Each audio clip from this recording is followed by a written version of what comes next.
دعا مسلمان میں عقیدہ توحید پختہ کرتی ہے، اور دعا اس دولت کا نام ہے جو صرف مومن کے پاس ہے، کافر کے پاس نہیں۔ نبی پاک علیہ السلام نے فرمایا الدعاء صلاح المومن، دعا مومن کا ہتھیار ہے، کافر کے پاس یہ ہتھیار نہیں ہے۔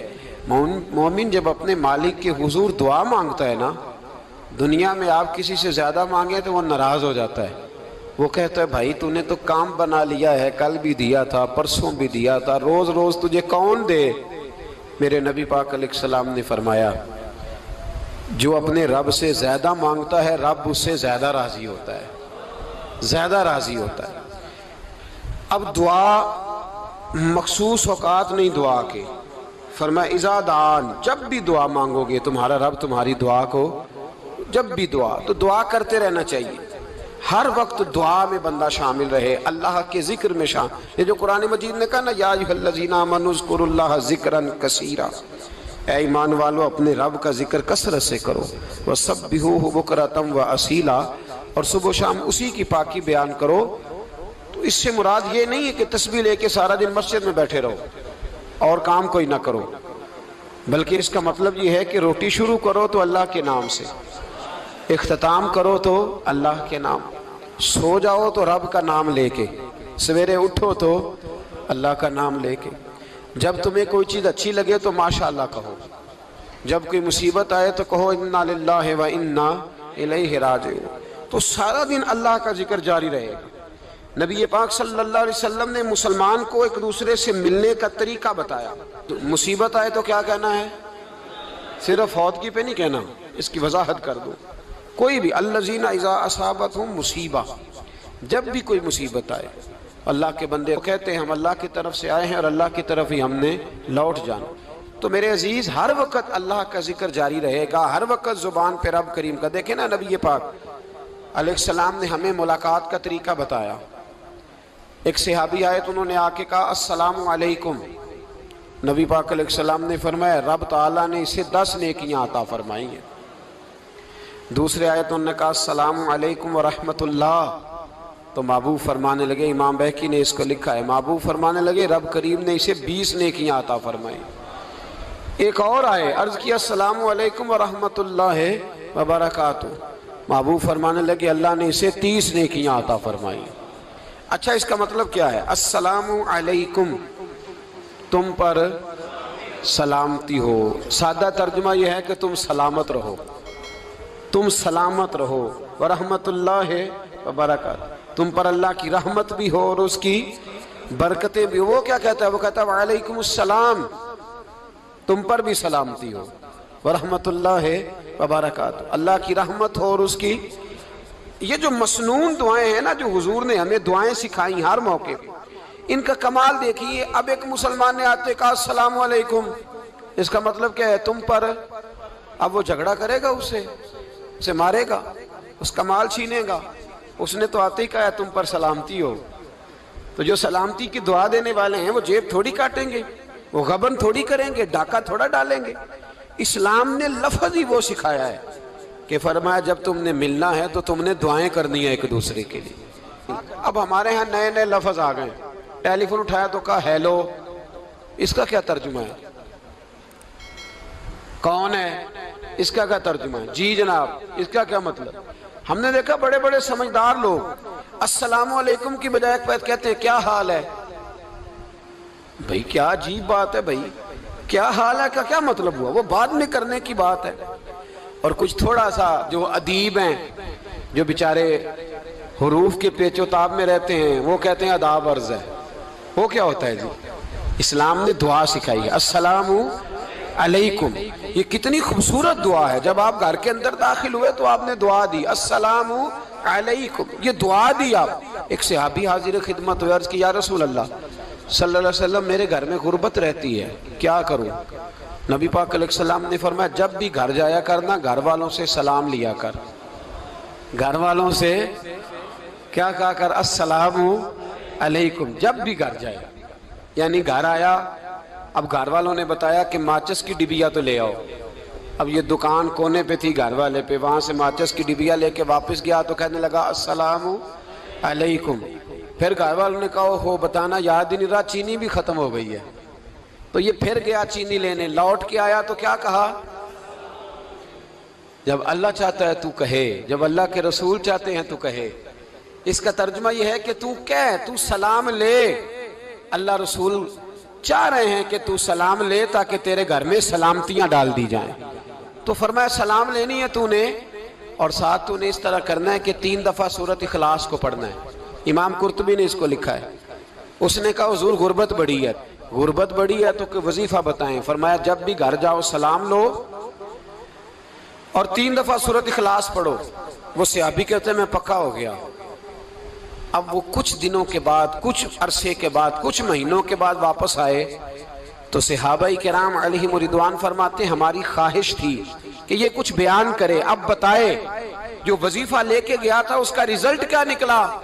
کہتے اس نے بڑی حیرت انگیز بات کی، حیرت انگیز عجیب انداز میں. کچھ لوگوں کا دل ہوتا ہے نا کہ مجھے ملے میرے پڑوسی کو نہ ملے، اور کچھ کا دل ہوتا ہے یار مجھے بھی ملا ہے اور الحمدللہ میرے پڑوسی کو ملا ہے. تو صحابی جب حاضر ہوئے تو صحابہ کہتے ہیں ہمیں تجسس تھا کہ یہ کچھ بتائیں. تو حضور نے فرمایا کیا حال ہے تیرا؟ کہا یا رسول اللہ کمال ہی ہو گئی ہے حضور، میں جب بھی گھر جاتا ہوں سلام لیتا ہوں اور 3 دفعہ سورۃ اخلاص پڑھتا ہوں. میں تو امیر ہو ہی گیا ہوں، میرے تو ہمسائے بھی امیر ہو گئے. کتنا پیارا ہے یہ جملہ، کتنا حسن ہے. اتنا اچھا لفظ کسی اور کے پاس ہے ہی نہیں جو الفاظ ہمیں ہمارے رسول نے عطا فرمایا. اس کو اپنائیے، اس کو اپنائیے. یہ الگ بات ہے کہ لوگ مطلب کے لیے سلوٹ کر لیتے ہیں بڑا سارا، لیکن مطلب کے لیے نہیں. جس کو جانے اس سے بھی سلام لیں، جس مسلمان کو نہیں جانتے اس سے بھی. تو نبی پاک نے ہمیں مسنون دعائیں سکھائیں. رات کو جب سونے لگیں اللہ کے رسول صلی اللہ علیہ وسلم نے ہمیں دعا سکھائی. حضور نے فرمایا جب سونے لگو تو مسلم شریف میں فرمایا تم نے یہ دعا پڑھنی، اللہم باسمک اموت و احیا. تم نے کہنا اے اللہ میں تیرے نام پر مرتا ہوں اور تیرے نام پر جیتا ہوں. نبی پاک صلی اللہ علیہ وسلم نے ایک حدیث میں فرمایا کہ یہ جو نیند ہے نا یہ موت کی چھوٹی بہن ہے، یہ موت کا ایک حصہ ہے. جس طرح انسان سو جائے تو کوئی خبر نہیں ہوتی کیا ہو رہا ہے، بالکل وہ اٹھا ہے تو اس نے کہا ہو یہ کیا ہوا. سو جاتا ہے نا آدمی، اسے خبر نہیں ہوتی. اوہو میں نے تو 11 بجے اٹھنا تھا، یہ تو 3 بج گئے. اب اسے خبر نہ رہی. سوتے ہوئے لوگ چوری کر لیتے ہیں، بلکہ اس طرح بھی ہوتا ہے کہ آدمی نے گکھڑ اترنا تھا، وہ پنڈی سے آ رہا تھا لیکن وہ سویا ہوا تھا. آنکھ تب کھلی جب کاموں کی آ گیا تھا. اب اس کا اس پر زور ہے تو فرمایا کیا پتا اب تو کھل گئی کاموں کی، جا کے لاہور جا کے کسی جگہ پہنچ کے تو یہ بھی ممکن ہے کہ کھلے ہی نہ، نیند ہی موت کا سبب بن جائے. تو تو کہہ کے سو کہ یا اللہ تیرے نام پہ سو رہا ہوں. اللہ کس نام پہ سو رہا ہوں؟ یار اگر ہم ان دعاؤں کا حسن سمجھے مت، اللہم باسمک اموت و احیا، یا اللہ میں تیرے نام پہ سوتا ہوں اور تیرے نام پر اٹھتا ہوں. گویا کہہ رہا یا اللہ میری نیند بھی تیرے فضل سے ہی ہے، اور اگر آنکھ کھل جائے تو وہ بھی تیرے فضل سے ہی ہے. کتنا اعلیٰ نبی پاک علیہ السلام نے انداز سکھایا. اور پھر بخاری شریف میں حدیث موجود ہے، فرمایا جب اٹھو تو کہو الحمدللہ الذی احیانا احیانا بعد ما اماتنا والیہ النشور. فرمایا جب تم سو کے اٹھو تو پھر کہو اے اللہ ساری تعریفیں تیرے لیے، تمام تعریفیں جس نے ہمیں موت کے بعد حیات دی. موت کے بعد فرمایا احیانا بعد ما اماتنا، ہمیں مرنے کے بعد گویا اللہ کا شکر ادا کر کے آنکھ کھل گئی. دیکھیں کس طرح اسلام مسلمان کو اللہ کے ساتھ جوڑتا ہے. فرمایا شکر کر، آنکھ کھل گئی. کہ یا اللہ تیرا شکر ہے تو نے موت کے بعد ہمیں دوبارہ حیات عطا فرمائی، یہ شکر ادا کرو. گویا تم یہ نہ کہنا کہ میں اٹھ گیا ہوں تو میرا کمال ہے، یہ نہ سمجھنا میں اٹھ گیا ہوں تو میں بڑا پابند ہوں، جب میں ارادہ کر لوں کہ میں نے 11 بجے اٹھنا ہے تو پھر میں اٹھ جاتا ہوں. یہ نہ کہنا کہ یہ الارم بڑا اچھا ہے، یہ مجھے اٹھا لیتا ہے. ذہن کے اندر خیال کر کہ نیند تو موت کی طرح تھی، یہ جو میں اٹھ گیا ہوں تو اپنے رب کے فضل سے اٹھا ہوں. جو میں اٹھ گیا ہوں، جو ابھی اٹھے ہیں وہ تو بول دینا کم از کم کہ میں اپنے رب کے فضل سے اٹھ گیا. تو دعا سکھائی. پھر دیکھیے نبی پاک صلی اللہ علیہ وسلم نے فرمایا جب تم بیت الخلاء میں جاتے ہو نا، واش روم میں جاتے ہو، تو گندی چیزیں ہوتی ہیں وہاں، شیطان ہوتے ہیں، جنات ہوتے ہیں، یہ گندگی پہ ہوتے ہیں۔ جب تم واش روم جاؤ، بیت الخلا جائے، تب بھی دعا مانگو۔ کیا دعا مانگو؟ وہ دعا بھی نبی پاک صلی اللہ علیہ وسلم نے ہمیں تعلیم فرمائی اور بخاری میں ہے، کہا پڑھا کرو، اللہم انی اعوذ بک من الخبث والخبائث۔ کہو اے اللہ، ناپاک چیزوں سے میں تیری پناہ مانگتا ہوں، وہ نر ہوں یا مادہ ہوں۔ اللہ میں تیری پناہ مانگتا ہوں۔ واش روم کے اندر بہت ساری بری چیزیں ہوتی ہیں، جوان میری بات پر توجہ فرمائیں، وہاں بہت ساری گندی چیزیں ہوتی ہیں۔ انسان کئی دفعہ واش روم میں جاتا ہے، اسے وسوسے زیادہ آتے ہیں، یہ نوٹ کریں میری بات کو۔ اصل میں نا ہم بات ڈھونڈ رہے ہیں علاج اپنی بیماریوں کا، حالانکہ علاج تو سارا مدینے والے رسول کے پاس موجود ہے، محبوب کے پاس ساری دوائیاں ہیں۔ تو نبی پاک علیہ السلام دیکھیں نا، انسان واش روم میں جاتا ہے، اسے وسوسے آتے ہیں، برے خیالات آتے ہیں، وہ گناہ کی طرف کئی دفعہ مائل ہوتا ہے، تو کہا تو دعا پڑھ کے جا، اللہم انی اعوذ بکا، یا اللہ میں تیری پناہ مانگتا ہوں، من الخبث والخبائث، ہر خبیث اور بری چیز سے میں تیری پناہ مانگتا ہوں، وہ نر ہو یا یار کتنا عظیم دین ہے، کتنا عظیم میرے مصطفیٰ کریم کا وہ والا دین ہے۔ اصل میں اللہ کرے بی اے پاس بچے کو بیت الخلا کی دعا بھی یاد ہو جائے، ایسے یاد ہو جائے، اور اس کے ماں باپ سمجھ لیں کہ جوان ہو گیا ہے، تو اب ہو سکتا ہے اس کی طرف شیطان حملہ زیادہ کرے، اسے خراب کرنے کی کوشش کرے، تو لہٰذا اسے دعا سکھائی جائے تاکہ اس کو پہلے سے پتا ہو کہ میں نے اس بے ایمان سے بچنا کس طرح سے۔ اب آپ دیکھیے نبی پاک علیہ السلام نے ہمیں دعا سکھائی، مصنف ابن ابی شیبہ میں۔ کون سی دعا؟ واش روم سے نکلنے کی۔ اللہ اکبر، بڑی زبردست دعا ہے، بڑی زبردست۔ آپ یقین کریں اس ایک ایک دعا پر ایک ایک پورا بیان ہو سکتا ہے، ایک ایک۔ یہ اس لیے نہیں میں کہہ رہا کہ میں کوئی عالم فاضل آدمی ہوں، آپ کہیں گے کہ بتا رہے ہیں میں بڑا پڑھا لکھا ہوں، صرف یہ عرض کر رہا ہوں کہ اس کے فوائد پر، ثمرات پر جو اللہ تبارک و تعالی امت کو دیتا ہے، ان دعاؤں کی جو فضیلت حدیثوں میں آئی، اور پھر جو اس کے فوائد ہے، اگر اس پر بات کروں تو ایک دعا تقاضا کرتی ہے کہ اس پر پورا ایک لیکچر ہونا چاہیے۔ دیکھیے آپ واش روم سے نکلے، دعا کیا ہے؟ دعا کے لفظ کے الحمدللہ الذی، ایک حدیث میں لفظ ہے غفرانک، غفرانک، اے اللہ میں تجھ سے بخشش چاہتا ہوں۔ اور جو مشہور اور معروف ہے مصنف ابن ابی شیبہ کی روایت، فرمایا الحمدللہ الذی اذھب عنی العذاب وعافانی، فرمایا اے اللہ تیرا شکر ہے، واش روم سے نکلا ہے تو کہہ رہا ہے یا اللہ تیرا شکر ہے، تو نے مجھ سے اذیت دور کی، وعافانی، اور تو نے مجھے عافیت عطا کر دی، اذیت دور کر دی اور عافیت۔ بولیے واش روم سے نکلا ہے تو کیا کہتا ہے؟ یا اللہ تیرا شکر ہے، تو نے مجھ سے اذیت دور کر دی اور مجھے عافیت۔ ڈاکٹر حکیم ہومیوپیتھک ایک چیز پر متفق کم ہوتے ہیں، پتہ ہے نا آپ کو، لیکن اس بات پر سب کا اتفاق ہے کہ اگر کسی کو قبض ہو جائے نا تو شاید 70 یا 72 بیماریاں لگ جاتی ہیں اس کو۔ اور جب آدمی کو قبض ہوتی ہے نا، پیٹ کے اندر فضلہ جم جاتا ہے، خارج نہیں ہوتا، اس کو اعصاب کی بیماری ہوتی ہے، اس کے ذہن پر اثر ہوتا ہے اس چیز کا۔ آپ یہ مت سمجھیں کہ کھانا کھانا ہی ایک کمال ہے، اللہ نے یہ بھی نعمت بنائی ہے کہ کھانا جب خارج ہوتا ہے تو وہ بھی اللہ کا بہت بڑا احسان ہے۔ تو فرمایا تو سمجھا ہی نہیں، اگر تجھے قبض ہو جاتی، تیرے پیٹ کے اندر وہ چیز جم جاتی، تیرے لیے کتنی تکلیف کا باعث تھی۔ ان لوگوں سے پوچھئے جو اس کے بیمار ہیں، اس کے مریض ہیں، وہ کتنی تکلیف میں رہتے ہیں، سر میں درد ہوتا ہے، سر چکراتے ہیں۔ ایک بہت بڑا روڈ ایکسیڈنٹ ہوا تو ڈرائیور سے لوگوں نے پوچھا کہ مسئلہ کیا ہے، تو کہنے لگا میں قبض کا مریض ہوں، تو میں کھانا کھا لیتا ہوں تو میرے ذہن پر وہ اس قدر زیادہ گیس کا غلبہ ہوتا ہے کہ میں سخت تکلیف میں ہوں۔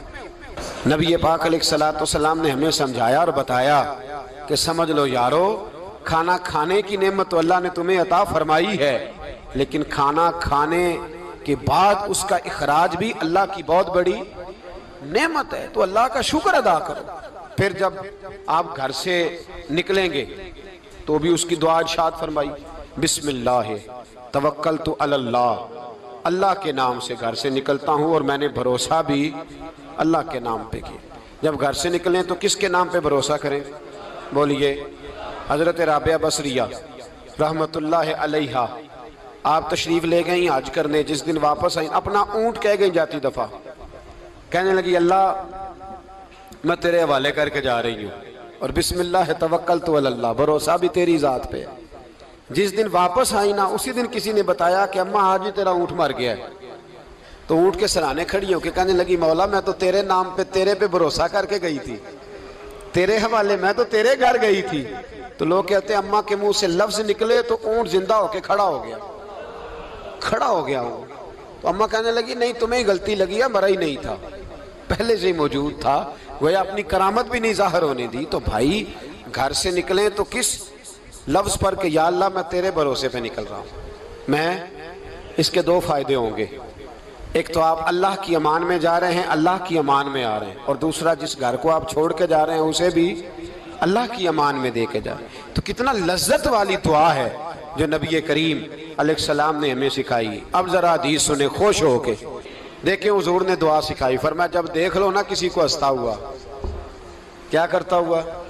ماشاءاللہ آپ تو ہنسنے لگے۔ جب کسی کو ہنستا ہوا دیکھو تو کہا کرو اضحک اللہ سنک، یہ دعا یہ بخاری ہے، فرمایا دعا مانگا کرو جب کسی مومن کو ہنستے ہوئے دیکھو تو دعا مانگو اضحک اللہ سنک، اللہ تجھے ہنستا ہی رکھے، اللہ تجھے، بولیے،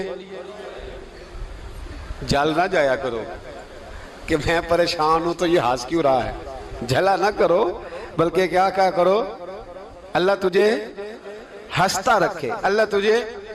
نبی پاک صلی اللہ تعالیٰ علیہ وآلہ وسلم نے فرمایا، ترمذی میں حضرت اسامہ بن زید رضی اللہ تعالیٰ عنہ سے حدیث مروی ہے، حضور نے فرمایا جس نے کسی کے ساتھ احسان کیا اور جس پر احسان کیا، اگر اس نے یہ دعا پڑھ دی نا جزاک اللہ خیرہ، تو فرمایا اس نے اللہ کی بھی پوری حمد کر دی اور محسن کا صحیح شکریہ بھی ادا کر دیا۔ کیا کہنا ہے؟ جزاک اللہ، اللہ تجھے بہترین جزا عطا کرے۔ اس کا ترجمہ کیا ہے؟ اللہ تجھے بہترین، کیونکہ حضور فرماتے ہیں من لم یشکر الناس ولم یشکر اللہ، جس نے بندوں کا شکریہ ادا نہیں کیا اس نے اللہ کا بھی شکریہ ادا نہیں کرنا۔ تو کیا کہنا چاہیے؟ جزاک اللہ خیرہ۔ اور اگر اماں کہتی ہو بچوں کو انگریزی سکھانی ہے تو کیا کہنا ہے؟ پھر شکریہ ادا کرنے میں کیا کہنا ہے؟